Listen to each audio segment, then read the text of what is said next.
Bwana Yesu asifiwe. Wako vijana ambao wamekuwa shida na taabu kwa wazazi wao.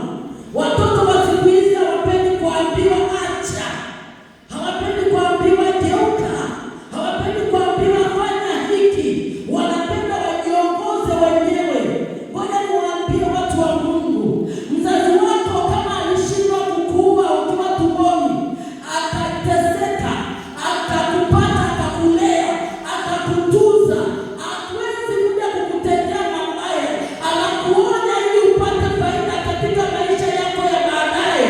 Wala yeye sio kwa ajili ya kitu kingine, ili maisha yako yakinyooka baadaye uweze kupata faida. Uwe mtoto mwema. Bwana Yesu asifiwe. Uwe mzazi bora na si bora mzazi. Uwe baba mwema na si bora baba. Uwe mama bora na si bora mama. Wako watu ambao ni kwa sababu tu wanaitwa baba, lakini hawana ubora wa baba katika maisha yao. Hawalei familia zao, hawajui wanakula nini, hawajui wanavaa nini, hawajui wanaishije. Wanawake wanakimbia sokoni kuanzia saa 11, saa 10 usiku, wakija nyumbani wanapigwa mateke na mangumi.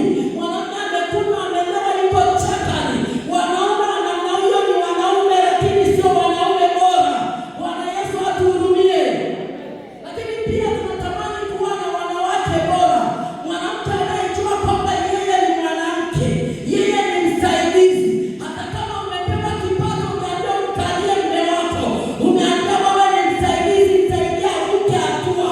Mwanamke mnyenyekevu, mwanamke anayejitambua, anaamka kabla usiku umeisha kuwapa watu wa nyumbani wake chakula. Siku hizi wanawake wanasema na wewe mwanamume unatakiwa utangulie nyumbani ili upike, ufanye usafi. Siku hizi ni mashindano. Hiyo roho ishindwe katika jina la Yesu. Haleluya. Bwana Yesu asifiwe. Anapokurudi mtu anatamani upate baraka. Anapokurudi mtu anatamani upate neema. Anapokurudi mtu anatamani uone ile nguvu ya Mungu katika maisha yako. Kwa hiyo tubadilike.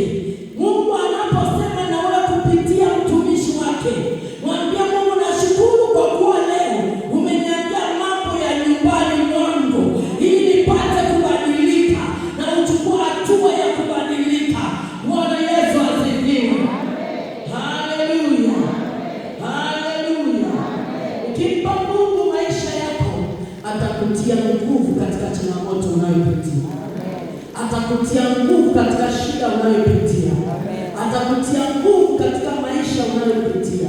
Kitabu kile cha Isaya mlango ule wa 41 mstari ule wa 10, Biblia inazungumza habari ya kuwatia nguvu na kuwaimarisha. Isaya 41, kitabu kile cha Isaya ule mlango wa 41 na ule mstari wa 10. Isaya 41 na mstari wa 10 anasema, usiogope, maana mimi ni pamoja nawe. Usifadhaike, maana mimi ni Mungu wako. Nitakutia nguvu na nitakusaidia na nitakushika kwa mkono wako wangu wa kuume wa haki yangu. Mungu anapojidhihirisha kwa wanafunzi wake, anajidhihirisha hata kwetu ili kututia nguvu, ili kutuimarisha, kutushika kwa mkono wa haki yake. Wale ambao wananyang'anywa haki zao, yupo Mungu atakayerudisha haki yako. Usihangaike kupambana na wanadamu. Kaa kwa Mungu, Mungu atatenda siku usiyoijua. Bwana Yesu asifiwe. Tukubali kuondoa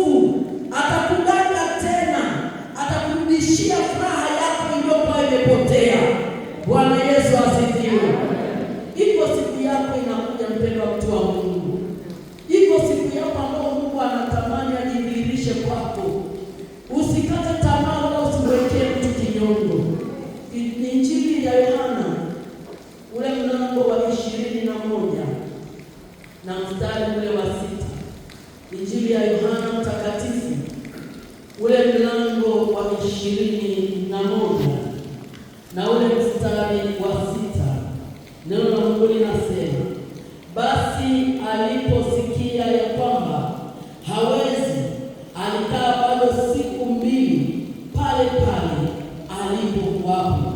Kisha baada ya hayo akawaambia wanafunzi wake, twendeni Uyahudi tena. Wale wanafunzi wakamwambia, Rabi, juzi tu Wayahudi walikuwa wakitafuta kukupiga kwa mawe, nawe unakwenda huko tena? Yesu akajibu, je, sasa za mchana si 12? Mtu akienda mchana hajikwai, kwa sababu aiona nuru ya ulimwengu huu. Yesu alikuwa anataka kuonyesha nini kwa wanafunzi wake? Yesu alitaka kuonyesha kwamba hata kama walikuwa wanaogopa Wayahudi, kwamba yeye ni Baba na ni Mungu ambaye anaweza kuondoa giza na kuweka nuru wakati wote. Kwa hiyo Mungu anataka kutufundisha nini? Anataka kutufundisha kwamba inawezekana mahali ulipo ni giza tupu, inawezekana mahali ulipo uone njia, unaogopa, maana hata ukienda huku uone pa kutokea, ukienda wapi uone pa kutokea, lakini anasema yeye ni nuru ya ulimwengu. Bwana Yesu asifiwe. Wana wa Israeli walipokuwa wakitamani kuvuka mto Yordani, walitazama mbele wakaona mto umejaa, wakatazama nyuma wanaona maadui wanakuja wamebeba silaha za kila aina. Wao wapo katikati, wakienda mbele watakufa maji, wakirudi nyuma watauliwa na maadui hao. Wamekaa katikati, hawajui cha kufanya, lakini kwa kuwa tumaini mioyo yao, nia zao zilikuwa kwa Mungu aliye hai, Mungu akatenda muujiza kupitia Musa.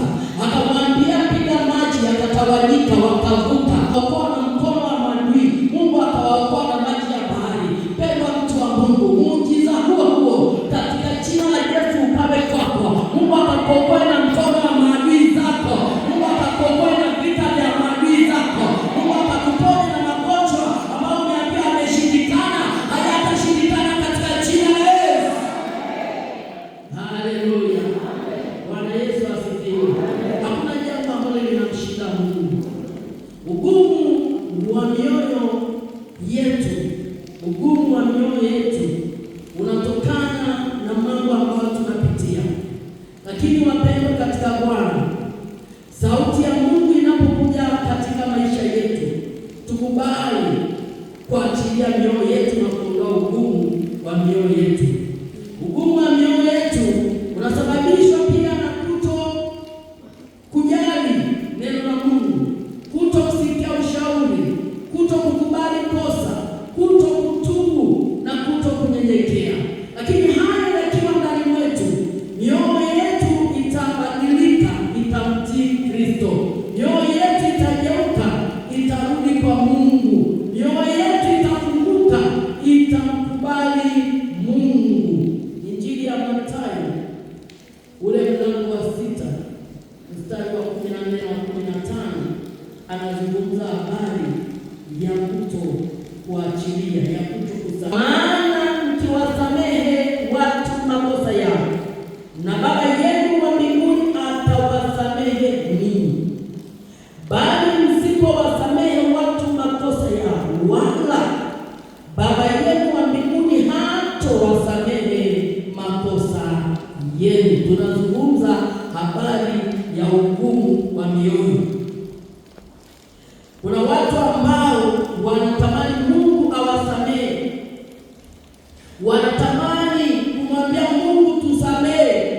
Tuna nia ya kwenda mbinguni, tuna nia ya kurudi kwako, wako tayari kuomba toba, lakini ndani mwao wamebeba watu, ndani mwao wamebeba vitu, ndani mwao wameweka makosa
Ezekieli ule mlango wa 36 mstari ule wa 26. Kitabu cha Ezekieli mlango ule wa 36 na ule mstari wa 26, neno la Mungu linasema hivi. Ezekieli 36:26, neno la Mungu linasema, nami nitawapa ninyi moyo mpya, nami nitawatia roho mpya ndani yenu, nami nitatoa moyo wa jiwe uliomo ndani ya mwili, nami nitawapa moyo wa nyama. Wapendwa katika Bwana, sisi kama sisi ni wanadamu wenye dhambi, ni wanadamu wenye hatia nyingi, ni wanadamu ambao tunatamani tusione tumeumizwa, lakini tunatamani kuumiza wengine. Ni wanadamu ambao tuoni yale tunayotenda, lakini tunaona tunayotendewa. Lakini